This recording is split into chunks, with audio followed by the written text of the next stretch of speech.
that the panelists could talk about their first experience or their first time going to a conference, what it was like, any anxiety that you had, and your takeaway just from that first time. I know you've gone to a lot of them where you've gotten a lot, but if you can remember that first one. My first one was pretty recent. It was last April. And it was the largest education conference in the country, which was ironically hosted in Vancouver, Canada. It was AERA, American Education Research Association. And I hated it. I was overwhelmed. There were too many people.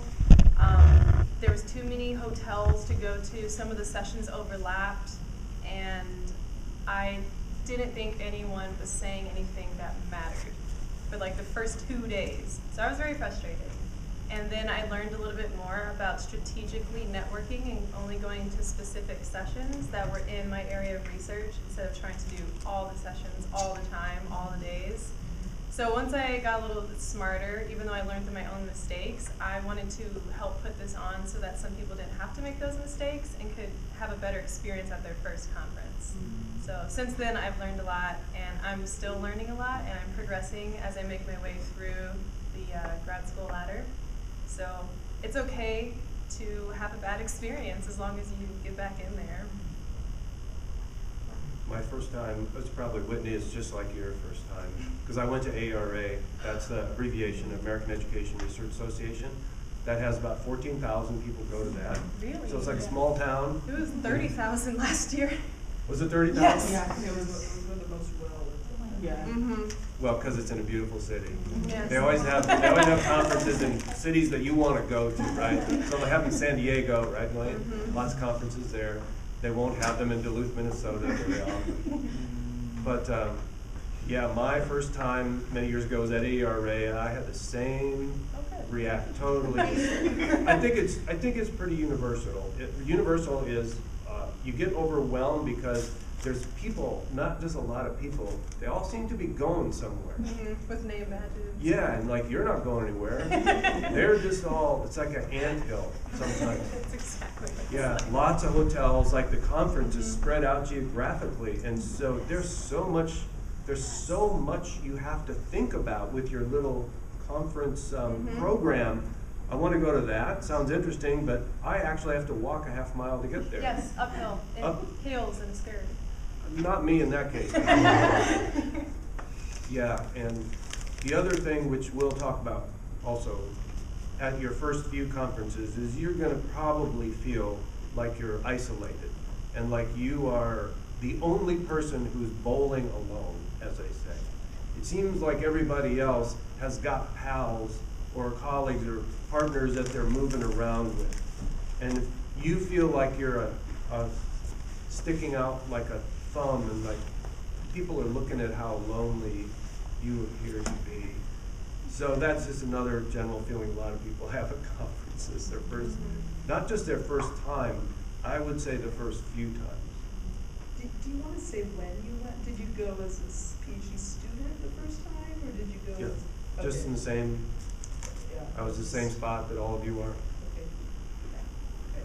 So I did too. I went. I think I started going when I just started my PhD program in 1995. And I actually went to a smaller conference first. So I went to, one of the professional organizations that I belong to is called TESOL, Teachers of English as Speakers of Other Languages, which is one of the biggest educational professional organizations in the world, I think, because it's worldwide, it's international.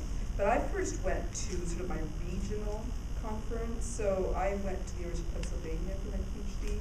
So I went to the Penn TESOL conference first, and that was really good. It was positive because, I was with certain colleagues that I was with people that I was teaching with. So that was my first experience. And my second experience, which was pretty soon after that first, was again a smaller conference. It was the American Association of Applied Linguistics, which is also one of our professional conferences, but it's not the big AERA.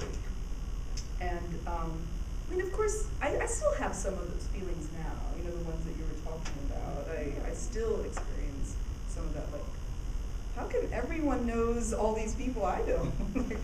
But, yeah, I would say that that's probably one way that helps is the going possibly, if you can, from smaller to larger, and maybe within your own specific field.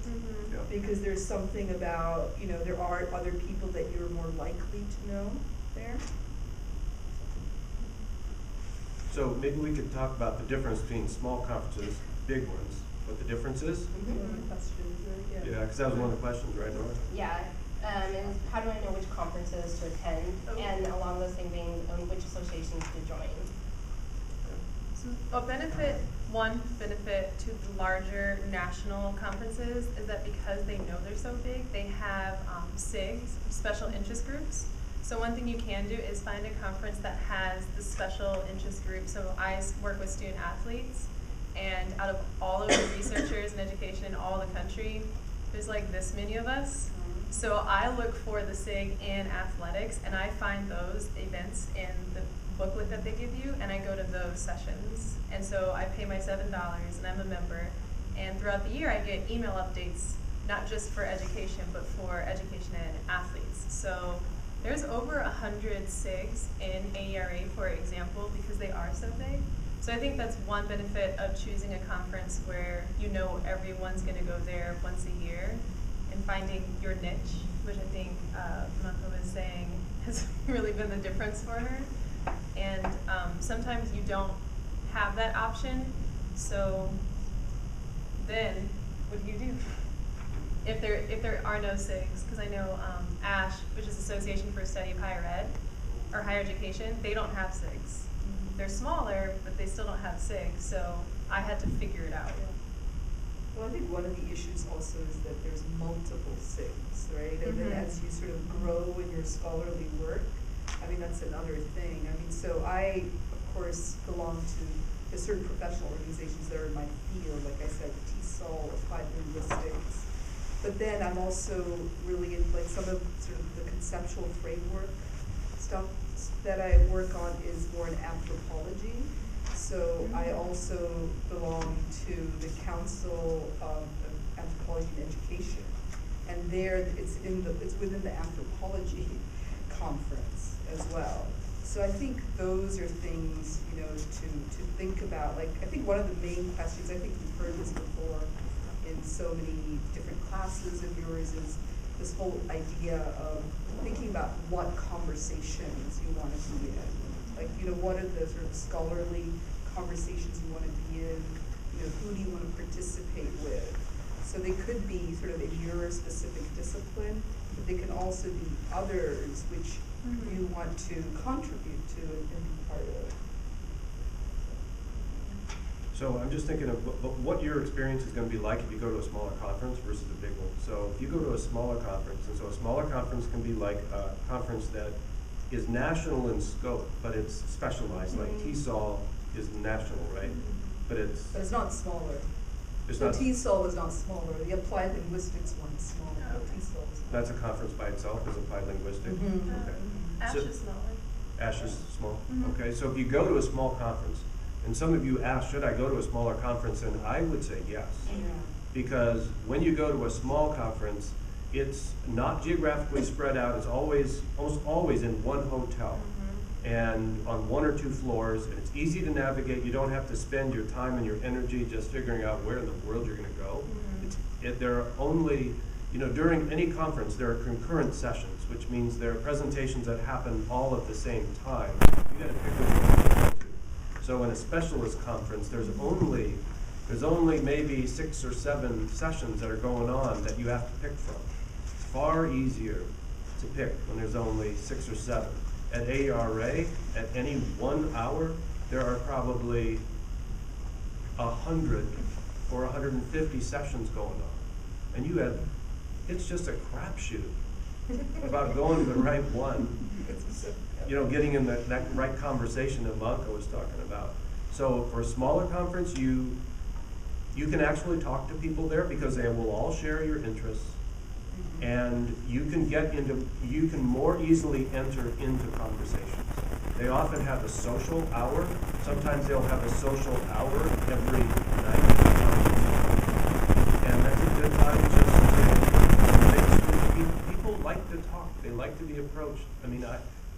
I now am a full professor, and when I go to a conference and some very young person comes to me and just wants to talk, I love talking to them.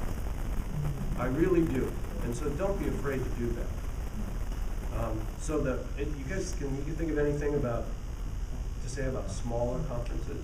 I think walking up to the presenter afterwards and introducing yourself and actually having a conversation makes a huge difference at a smaller conference. If you go to a larger conference, you're lucky if you can get them your business card and walk away. But at a smaller conference, you can actually have a conversation, introduce yourself, and step to the side as the next session comes in, and like talk in the hallway about your interests, and then exchange information, and then actually keep in contact, because you know there's like a couple people across the country doing what I want to do. I know they're going to respond to me because there's not a lot of us doing the specific thing. And I think one way to find out about that is, like the people I read about, I go to their online resume, their CV, and I see what memberships or what conferences they're a member of, because you can put that on your resume. So if you guys are a member, I suggest you put that on your CV, because I sure did. So you can look at like a professor's online CV and see where they belong, and then maybe start from there if you have no idea where to go, because you know at least like they're going to be presenting, and I've been following their work, so I can go ask them questions that they didn't write about, but I'm really curious about. That way when you email them later, they have a face to the name, and you can actually start collaborating across country. So that's been a huge difference for me. And that has snowballed into, okay, well, I met this one person at this conference. They told me they're going to present at the other conference a couple months later, and they want me to help.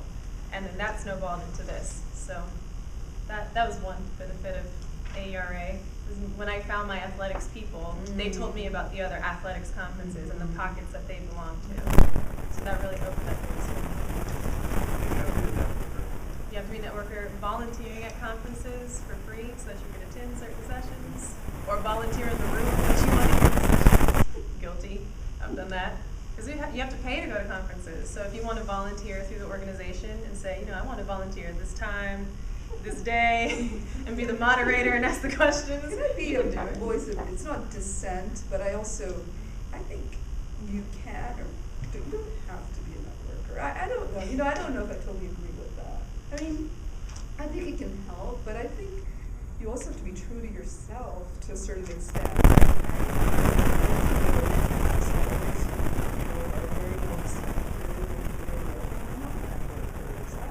I mean, I'm not saying, I think there's always this thing of, network,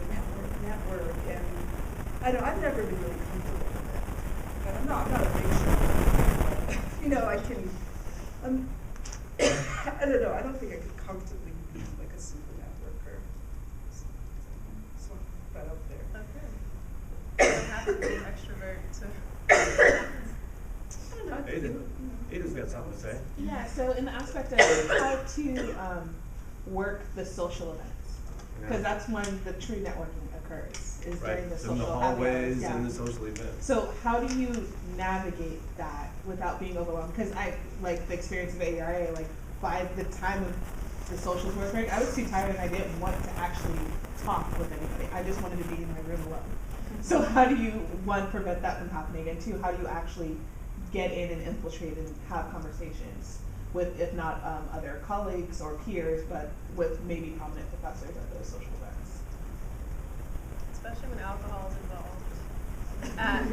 So the social events are known, like if you don't know, now you know. They're known for like alcohol and parties, and that's not something I personally like to do. So then I shut myself out from those events, but I feel like a lot of connections get made in like the after hours. So that's a question I also have. Like as faculty, when students approach you in like the less formal setting, and everyone's had some wine, like what's that like from the faculty? Like students are trying to get hired. So like how do you? I don't think, in those social events, I do not think that you need to approach the faculty members. I think if you intermingle with other grad students and doc students from other universities, you will learn so much. Like, what's your doctor experience like? What kind of classes do you take? Do you do exams? What kind of mentoring do you get, if any? You can learn a lot. I don't know if I would press to try to meet up with famous people. I would just go to the famous people's presentations during the day I would mingle with doc students. Then this brings up one thing I was thinking about. When I go to conferences now, don't take this the wrong way, but I do not go to any presentations by graduate students, because the best graduate student in the world is just not going to have probably done really advanced, sophisticated, cutting-edge research compared to some of the best names, faculty members who are out there. I have been disappointed so many times when I see a really famous person, a scholar who is second author. The first author is somebody I do not recognize. It is her graduate student. And so I go to that presentation thinking that maybe that famous professor is going to present, and they don't. If they're second author, they're not presenting. It's their grad student. And maybe people will disagree with me, I do not. I look for that person as first author, and the best scholars are often doing symposia rather than doing individual paper sessions where they get up and spend 20 minutes presenting a paper. The really good people are often asked to join together in clusters of 5, and they sit up there like we were going to, and they pontificate for about 15 minutes apiece, but that's a symposium. And it's usually around a similar theme, and if you pick the right famous scholars, they're really good. I just learned something from you. So there's a hidden hierarchy at conferences that really affects the funding. So I applied for funding from a conference, and I was a part of a symposium, and they prioritize paper presentations. They prioritize. I don't know if everyone's funded, but if you're presenting a paper, which is your paper, 20 minutes ago, you're more likely to get funding than a meeting of the minds and like 7 people with the same interests talking and actually generating a discussion. And so I thought I was lesser than because I was part of the symposium, but I just learned that, maybe that's something that it should be higher or more highly esteemed. But I mean, when there's money involved, it's papers that get the funding. So when you submit to a conference, you can do a paper, a roundtable, or a symposium, or a poster. So those are the options. People usually look. There's a hierarchy. So. When did you apply for funding from the ASH. conference? Okay. I was just going to ask you if you could talk a little bit more about what do you mean by applying for funding to present? Oh, a travel grant funding, sorry, Okay. which is part of this. So I understand. I was accepted to present, and I was like, okay, well, give me money so I can get to Las Vegas, where you decided to host your conference, so that I can present. And they said no. So I had to look into other routes, which I'm glad you asked about. It's crazy. It's The crazy. hotel prices are absolutely nuts. Even I have funding from NSF, but it's still, I cringe when I see, did I just pay $260 for a hotel for one night? It's crazy. Oh, but I wanted to add to what Ada was saying, connected to what you were saying, Whitney, about where to come in contact with people to talk. When you have poster sessions, that's where you have a big room like this, and then there are big kind of dividers about 6 feet high that you can push pins into, and people put big posters up that represent their work. And they don't have a set time to talk, they just stand by that poster. Sometimes. And sometimes they don't. Sometimes they've had that alcohol you mentioned. They post up and they leave. I know, that's too bad. But poster sessions are a good time to go up and start a conversation with somebody. That's a perfect opportunity. Sorry, forgot my question. So I've been to biology conferences where when people are presenting, they have PowerPoints, and it's not informal, but they're just like out there presenting. So I've heard of this presenting a paper situation. I'm just wondering, what does that look like? Like, you're holding your paper, or people's reading their paper? It depends. You can read. Some people have said, I'm going to read you the first 5 pages of my paper. Go. That's fun to listen to. There's other sessions where people will take their paper, especially if it's more statistics based, and they'll do a PowerPoint. This is my data. The yellow boxes are the significant factors. So they have their paper, but they make it a PowerPoint. And nothing is required, so I've seen both. I winged it I didn't have the paper. I had an idea, and I talked about it. And so I told the audience I was going to paint a picture in their mind, and it went really well. So it depends on like the venue, because I was the symposium. Some conferences, they require, right, for you to send a paper in advance. So ARA is one, but there's other conferences like that where you have to send the paper beforehand, and especially, and a lot of the time, even if you submit for an individual paper, you're put on some sort of panel. So what they're trying to do is make a theme out of a bunch of papers, and then there's a chair, a discussant, so, right, they read your paper, or they should read your paper, they don't always read the paper. That's the other thing. Like ahead of time they do. Yes, They should, and the discussant will exactly. come with comments, and they'll say the comments Yeah. about the theme of the papers, and then sometimes the discussant can criticize Oh, yeah. your paper in front of everyone and point out problems. So it's like Mark said, it's a crapshoot. You gotta be ready. Ow. Yeah, I don't know if this counts, but last week I was at the NC2A convention. What's Net NC2A? Scholarly NCAA convention. It's NCAA is the governing body for all the institutions in intercollegiate sport. So I was there and attended the scholarly colloquium, and it was rather not. The colloquium wasn't well attended. So it was a lot easier to approach some of the professors, especially within the field that I'm looking to study in, and some of the stuff I'm interested in. And they were very receptive to me approaching them and asking for their card. And I actually had probably about an hour-long conversation with a couple of professors just on some of the subjects, because it was a little smaller. So going to the point where it's the smaller conferences, or at least the smaller sessions that you can get to with more intimate connection, is where you're going to find your best chance to network. Even if you're not a major networker, it's going to be a little easier when it's not as many people in the room. Because if it's you and 4 other people per se, then you could lean over and say, hey, I've read some of your work and I'm interested in this, that, and this, and they can say, okay, well, have you read this? Have you looked at this author? He's here, you can probably meet him. She's here, you can meet her, and whatnot. So I felt it was a little bit easier to do that in a smaller setting. Yep. The other thing, is that there's also pre-conference, session, and those can be really useful. So ARA, for instance, has them, but now a lot of the specialized conferences have those too.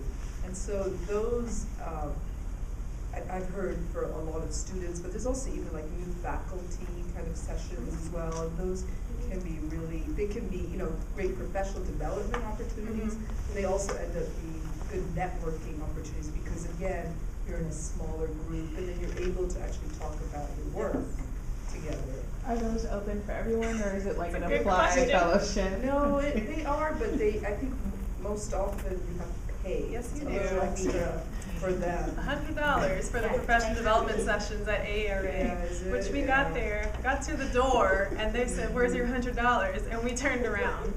So we okay. got there a day early for no reason, Just because to we go. didn't, the price was not online. Oh, So do really? your research. Oh, Oh, really? It was awful.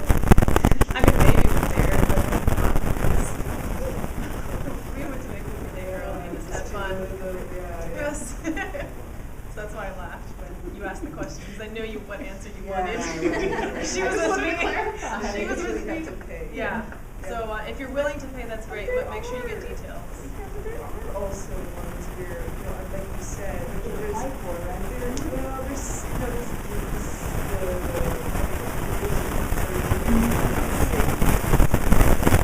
have like some mentoring sessions and things like that, which are not ones where you have to pay. Right. Yeah, so they have other smaller sessions that it's worth. So I go to, or do you go to the teacher ed division of ARA? Sure. Yeah, so it's ARA K, Division K, teacher education. And they have, for instance, but you can go to other divisions that you're interested, you're affiliated with, and look for their sessions. So maybe we should just reiterate how we find good sessions, because that's what everybody's wondering. How do you find a good session? Let's go back to that idea of you should know your field. You should be able to identify it, and in name at least. And then you should try to ask one of your advisors, who do you think are like the top 5 people likely to be at ARA that I should really make an effort to see them, and then just go see those 5 people. They're probably doing multiple presentations. Like, I know that I got a colleague at Michigan who's great in science ed, and he will present in one way or another at 5 different times at some of these conferences. It's a little crazy schedule for him, but I'll go to watch him, 5 different times. But it does help just to have really a small number of really high-quality scholars that are in your field or somewhat related to your field. Like, I'm in science ed, but I know that there's this guy named Paul Cobb at Vanderbilt who's in mathematics education. And I know he is absolutely brilliant in how he thinks about teaching and learning. So even though it's math ed and I'm science ed, I will make a very special effort to see Paul Cobb present, because he's that, I hate to keep saying smart, but he really is smart, experienced, compassionate with learners, I want to see him. That's how I pick mine. And another way of picking is just, they have electronic databases now for ARA. You also have a huge program that is 100 pages long, which will drive you crazy on the airplane if you're looking through it, trying to figure out what session to go to. It's probably easier just to search for people's names on the electronic database. And I think the other thing, obviously, is to look for sort of key words, in your sort of research area. So one of my research areas, for example, is teacher identity for language teachers. So that's something that I am going to look up. So I'll go to the index, right, in any of these conference booklets, and I'll look that up, teacher, and then I'll go look at what sessions there are in that particular area. And they might not be, like what Mark was saying, the big scholars or anything, but they might be something that really sparks interest for you. And they have sessions at all these conferences, big and small. They have things called presidential. Or invited Invited sessions. speakers, right, or keynotes. Those are usually good for us. They always invite someone good to come and do those sessions. But the sessions are almost always to help you understand. Oh, sorry, Mark. I don't want to disagree with you. I don't think they're always. Oh, they're always. What those sessions are good for is to understand what the big problems are in the field. Like they usually give they've got big overarching themes, and to go to one of those sessions, it typically will help you understand what the field sees as a big overarching problem. Like, I don't know, Alvin was telling us about the NCAA conference. I'm wondering, Alvin, if there was this big keynote address given by somebody where when you go to it, it makes you think, oh, that's what this group thinks is a big overarching problem that most of us understand. Do you have any keynote addresses like that? Yeah, one was about the cycle.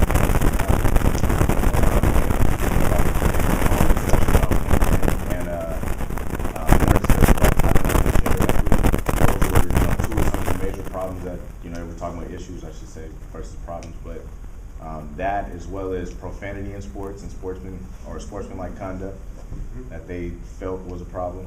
So.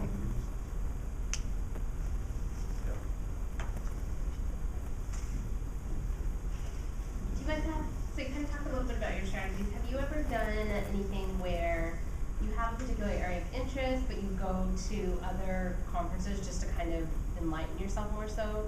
Because there is that tendency to go with what you're comfortable with at conferences or what you're really familiar with. But can you guys talk a little bit about an experience where you're like, I'm going to do something completely different, or if that has ever happened with you? But I like when I mentioned the anthropology conference, so that is a really different kind of conference. And so it's not one that I go to all the time, but it is definitely for the purpose of thinking about what's going on in anthropology and education, what are some of the conceptual frameworks that people are thinking of. So it's sort of outside my discipline specifically, but it is to lighten us. I think all of us sort of have limitations in terms of money, to be honest. For faculty generally get very little funding to go to conferences themselves. So I know we're all like, oh, well, we get these little but we really don't get that much more. You know, in terms of if you have grants and things like Mark has, then you have more funding. But if you just have what's given to you by your college or university, it's usually very little. So we also have to make these choices. You know, there's probably other things that we would like to go to, but we don't always get an opportunity to go to. I think one thing Monica said that was really important was knowing that there can be a difference between your research area and your framework. So my research topic is student athletes, learning disabilities, and concussions. So I can go to the NC2A conference, I can go to the learning disability conference, and I can go to the brain concussion of Washington conference. They have a conference for brain concussion? Yeah, well, brain injury, sorry. Brain It's like the injury. Washington something Brain Injury Association. So is that medical? Like a medical conference? It is more medical, yeah, so. But there are also other Mhm. that work that. Right, and they'd be doing like brain imaging and data, so I would learn a lot, and I would definitely walk up to people afterwards to have them help me digest that. So I can go to those, and what I am also choosing to go to, so those are my topics of interest. The framework I'm applying is a critical race theory framework. So that's a critical race theory conference, and that's in February, and that's at Yale. And so that doesn't really match up, but that's what my research is adding to my topic of interest. So I think it's okay to go to something like AERA and say, okay, well, I don't recognize all the parts, and knowing that you can, like, there are other resources. And when I go to the critical race theory conference, I'm probably not going to be talking a lot about concussions. I'm probably going to be talking about like the framework I'm applying. But that, to me, that came with time and practice and reading and learning and talking and writing.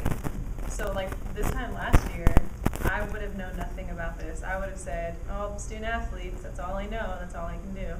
So I think like as time has gone on, I've learned there are other venues. I hear other grad students who are like older than me have been really resourceful, my advisors and my committee members. And then also if I take a class with a professor who may be outside my field, but I'm really interested and I wrote a really good paper and I'm interested in maybe getting it published in like anthropology, which would be outside my field, then I would ask that professor, okay, what conferences do you attend? What organizations are you part of? Is this something that could fit into this realm? And I'm bringing a unique perspective. It is good when you attend conferences to just see what's the theoretical framework that different presenters are using. Sometimes they share it quite explicitly. Other times, not so much. But Whitney just gave a really good example of a doc student who is coming into her own, buttering you up here, but coming into her own in terms of seeing her work through a set of theoretical lenses, actually more than one. Like you've got, from what I've heard, it sounds like you have three theoretical frames that come together that you use to make sense of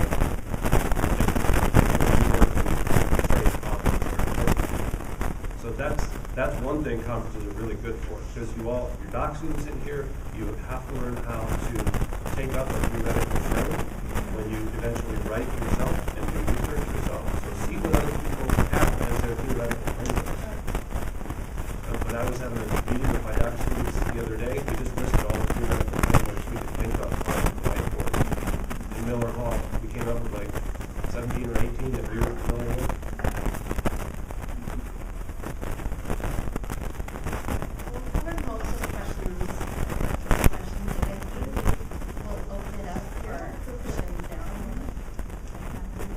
Or share stories yourself. Well, I just mean, you guys probably do too, but I think my experience at biology conferences is like not going to every session all the time. Like I know the first time I was like I have to be somewhere all the time, and just like taking those breaks makes it so much less miserable.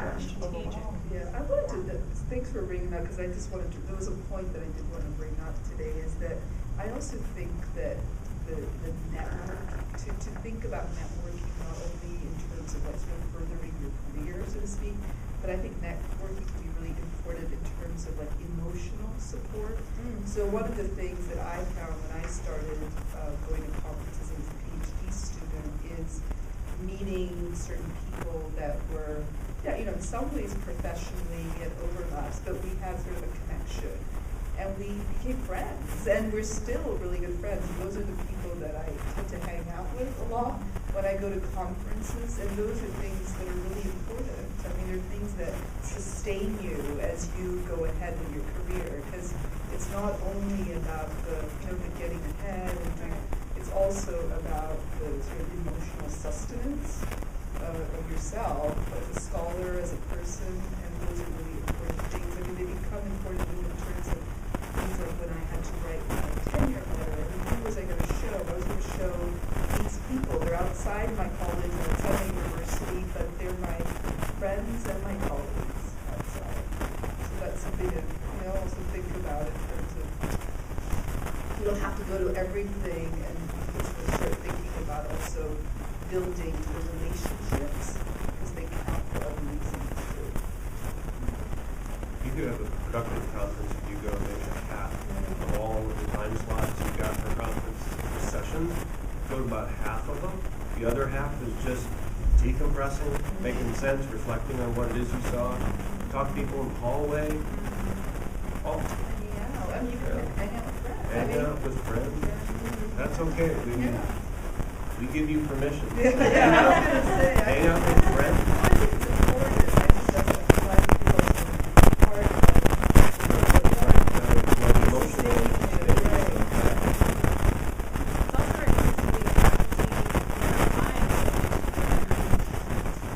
I know that's happened to some people I know. They meet a professor, or they know someone who meets a professor for them, and that person gives them a business card and gives it to them, and talks about like, hey, no one's doing this, why should I accept this? This deadline hasn't passed, and your work's really good. So like Ash was in November. Grasco applications aren't due until January. So if you're not sure, if you want to get a sense of like who will I be working with, whose work will I be reading, conferences are also a really good way to do that too. Any more questions? Experiences? Yeah, experience. I just had something and I lost it. It's my fault.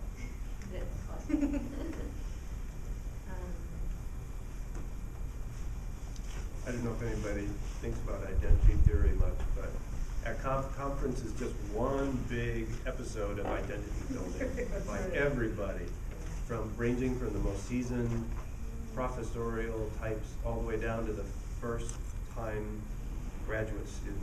They're all trying to figure out, who am I in this crowd? And how is my identity shifting, partially because of who I'm starting to know. Were you going to say something on that, Whitney? You made a memory really present in my mind. So I think Nora asked this question. I was planning on attending a roundtable session. It was a huge room. There were like 100 tables. Each had a number, and the number had the topic. And so I found the topic that I was interested in, and I went and I sat down at the table, and I was like, this doesn't feel good. So I went and I looked at a table that looked like they were having fun, and I went and I sat at that table. It was amazing. I had such a great time. The topic was really, really relevant as well, about African American mentoring. And I thought, well, that's not about student athletes. But I looked over and I said, you know, like, that looks like a solid group of people, dressed, they're having a good conversation. I belong there. And it was nothing but men, and I was like, too bad, I don't care. I sat down and I was like, I'm going to talk about African American mentor as it relates to student athletes. I bet you guys haven't thought about that. And so like I just made myself at home. I made connections at University of Illinois, and someone was like, hey, I know a student who's not here who works in athletics, and they are doing this. Give me your business card. I'll give it to her. And you know, it was fun. And there's so many groups actually within organizations that are about identity affiliation. So for example,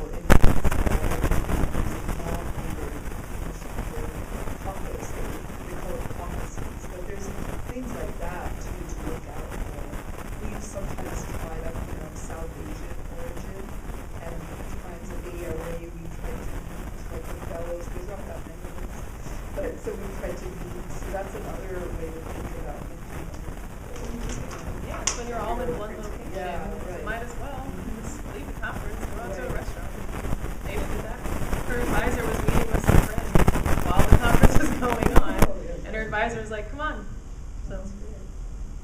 like you don't have to.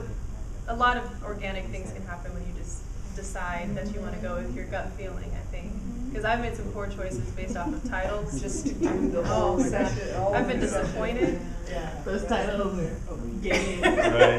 The titles are a game. Yeah. Well, you know how they do those titles of the paper sessions? They just, you know, you submit, thousands of people submit papers to ARA, and then they get accepted, you know, some maybe 60 or 70% get accepted, and then there's somebody at ARA who's got to figure out, how can I group these papers? Because they're not supposed to fit together, they're just randomly submitted, so let's group these 5. They all Yes. seem to have something to do with X, and actually they are so different. Yeah. So. I would recommend for AI this year, Whitney and I were reviewers, and that gives you kind of a way to figure out excellent. how people are writing, and to kind of see what things are like plausible to be presented at AERA, so you get that kind of idea. So if So you you are a volunteer. reviewer, You're a volunteer, it's a blind peer review, and they say, okay, sign up for as many as you can take on, and each section you click you're interested in, you can expect 10 papers. And they give you like a month, and they say, review this paper, here's the criteria, go. And that gives you, okay, so when I submit my paper, I know what the reviewer is looking for, so I can make sure ahead of time. I mean, it's like working in the application office before you apply to school. It's like cheating, it's awesome. And you can put it on your resume. it's, But when it's you not. review, one thing you'll see right away is how poorly people Yes. write. Yes. Yes. I tell people as an advisor, even if you had the most There were terrible ideas in the world, if you can just write and communicate, you'll be in the top 10% Yes. of all the papers that get submitted. If you can just string a well-structured paragraph together, that's all you need to do. Because it's amazing when you look over 10 submissions or 100, the actual percentage of people who write in a way that you can actually follow their writing is very small indeed. And it makes you think, wow, I have a chance then. Yes. If mine goes into this pool and I pay attention to the construction of paragraphs and ideas, I'm right away up in the top 20%. Seriously. What I recommend proposal is that first paragraph, if you understand what the problem is that you're addressing, and they also can appreciate why it's important. Those 2 things in the first paragraph, then you bought in read the rest of it. If you don't do that in the first paragraph, the reviewer already starting to turn away as they read the rest of And I found myself dismissing certain papers because I had standards. I thought, I don't want to hear this round table because this idea is not well thought out. I don't want to have a discussion about this. You don't know where you're going. I want better. I want more from you. And those are my comments. I expect more. I expect more. I expect better. This needs to be better defined. This, you know, and my feedback was, I think, helpful, but I tried to phrase it in like, this is where you can improve, because there is much need for improvement. And then hopefully at the conference, we can pick it up from there instead of starting from, what's your idea? Like, basic writing and basic communication, which you would think people are past. And I think another thing also to note is that there's some divisions that are oversubscribed. So sometimes there's some divisions where it is much harder to get into. Yes. So that's something that I know people sometimes are strategic about. So I know like the Division K, teaching and teacher ed, tends to be, you know, one that a lot of people submit papers to, and sometimes people submit to something else. I mean, even if their paper is about teacher ed, it could be about English learners, like I said, so it could be in another SIG or another division, so that's something to think about. Sometimes, like this year I learned that one of my organizations, the American Association of Applied Linguistics, which I was talking about, they apparently are only accepting few symposia.